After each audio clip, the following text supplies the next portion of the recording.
अर्थव्यवस्था किस प्रकार से बदलेगी। अभी अर्थव्यवस्था को नापने का एक ही मापदंड है और वो है डॉलर। वो क्या है? डॉलर पहला पैदा नहीं हुआ था। पहले पैदा क्या हुआ था? भारत की मुद्रा। दुनिया में अगर मुद्रा सबसे पहले मुद्रा अगर कहीं किसी चीज को लोगों के संज्ञान में आई तो वो सिर्फ भारत में आई।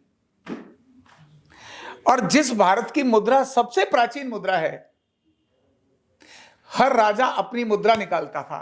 भारत के अंदर राजा की राज मुद्रा होती थी और वही सब तरफ चलती थी।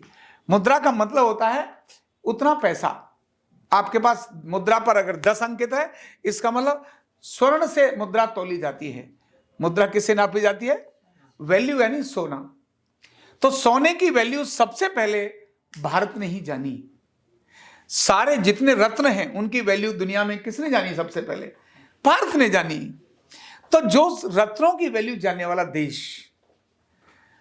जिसके पास रत्नों के भंडार हैं, जिसका नाम ही जो समुद्र को रत्न यानी कहता है रत्न गर्भा, यानी जिसके गर्भ में रत्न भरे पड़े हैं, जिसने समुद्र के रत्नों को जान लिया हो।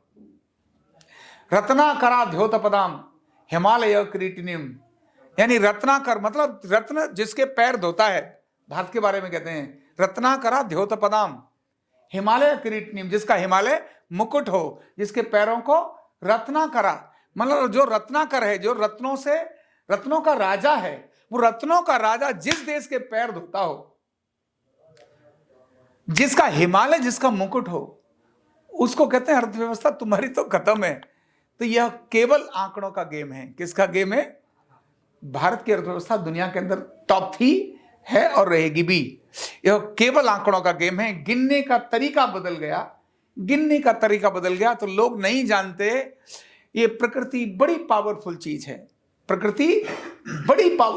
है। जब इसके इम्बैलेंस होते हैं तो ध्रुव बदल जाते हैं, दिशाएं बदल जाती हैं और ये पल में बदल देती है। हमने देखा है बदलते हुए।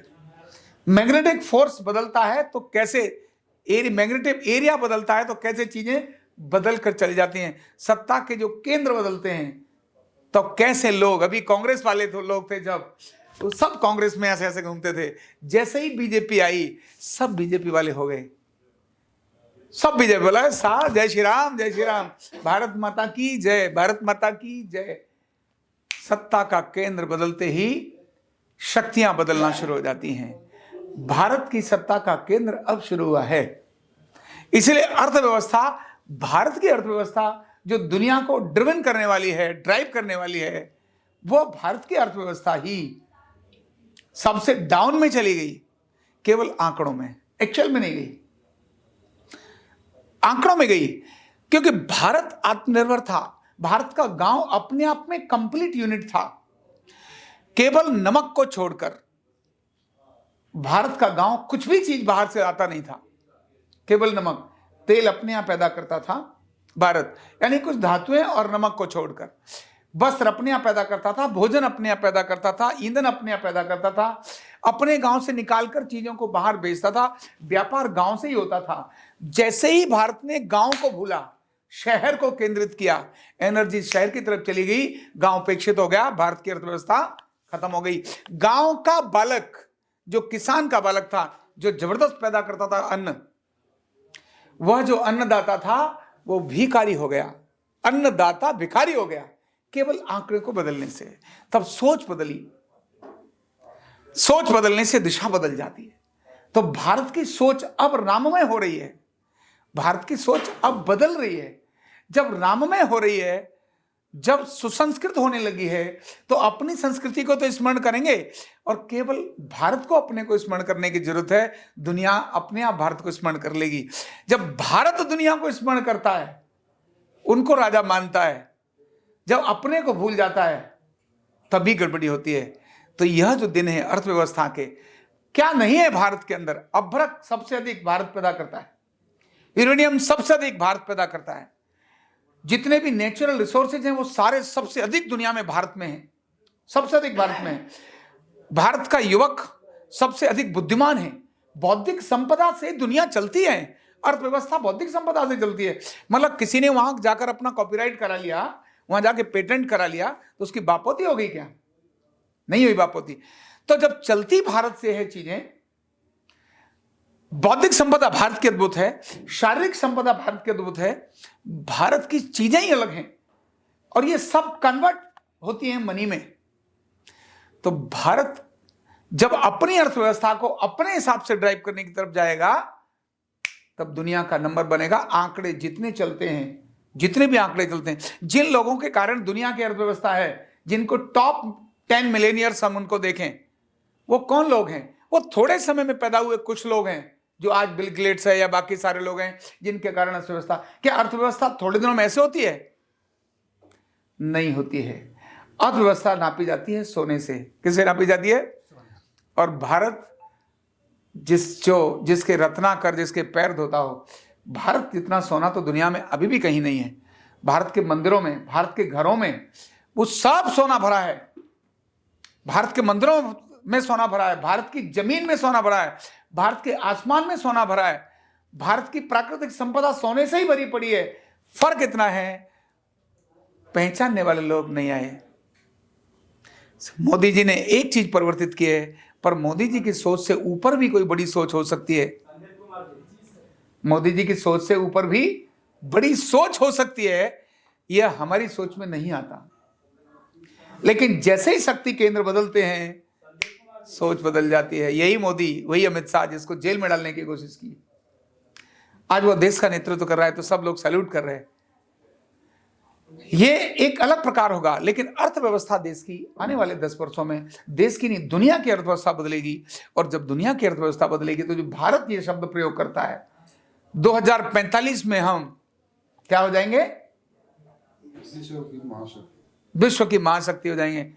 अरे नहीं भैया, एक महाशक्ति बोल रहा है 2045 में हो जाएंगे, गलत सोच है। हाँ, 10 वर्ष ये सोचने में जरूर लगेंगे कि भारत की, दुनिया को समझने में लगेंगे कि भारत की महाशक्ति सिर्फ भारत है। किन किन कारणों से बदल जाएगी? जब शिक्षा नीति बदलेगी, जैसे स्वास्थ्य नीति बदलेगी, जैसे न्याय नीति बदलेगी, जैसे समाज नीति बदलेगी, जब ये बदलेंगी और लोग इसको एक्सेप्ट करेंगे, जो बदल रही हैं। स्वास्थ्य नीति बदल गई, शिक्षा नीति बदल गई, समाज नीति बदल गई, राम आधारित समाज नीति आ रही है।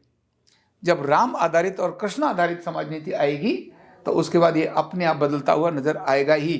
तो भारत की अर्थव्यवस्था ग्राम आधारित अर्थव्यवस्था है, कॉमन मैन पर आधारित अर्थव्यवस्था है।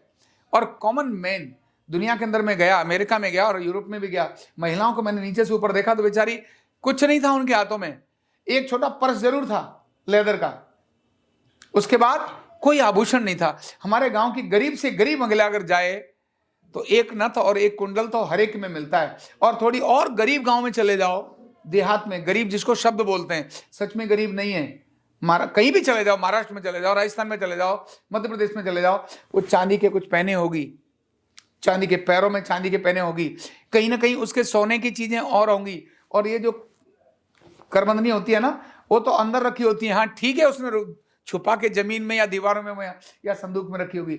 लेकिन अद्भुत भारत की अर्थव्यवस्था, इसको अंडर एस्टिमेट किया गया है। केवल विचार की आवश्यकता है। दुनिया के अंदर भारत का ही नोट नापने की आवश्यकता है, भारत के ही पैसे को, भारत की मुद्रा को नापने की आवश्यकता है। और आने वाले 10 वर्षों में भारत की मुद्रा से ही दुनिया की मुद्रा क्या होगा? नापी जाएगी। ये शायद मेरी बात आपको कल्पना से परे लगती हो, शायद मेरी बात बहुत अतिशयोक्ति लगती हो, लेकिन शक्ति बदलती है जब, तो पल में बदल जाते हैं लोग। शक्ति बदलती है तो पल में बदल जाते हैं लोग, पल में, देरी नहीं लगती, पल में बदल जाते हैं केवल। तो अब ये शक्ति का केंद्र नाभि किस में हो रही है? सेट हो रही है। तो नाभि जब सेट हो रही है तो बाकी सारी चीजें भी अपने आप सेट होती चले जाएंगी। अयोध्या और मथुरा और काशी, ये तीनों भारत की नाभि ही हैं, भारत की धर्म स्थापना ही है।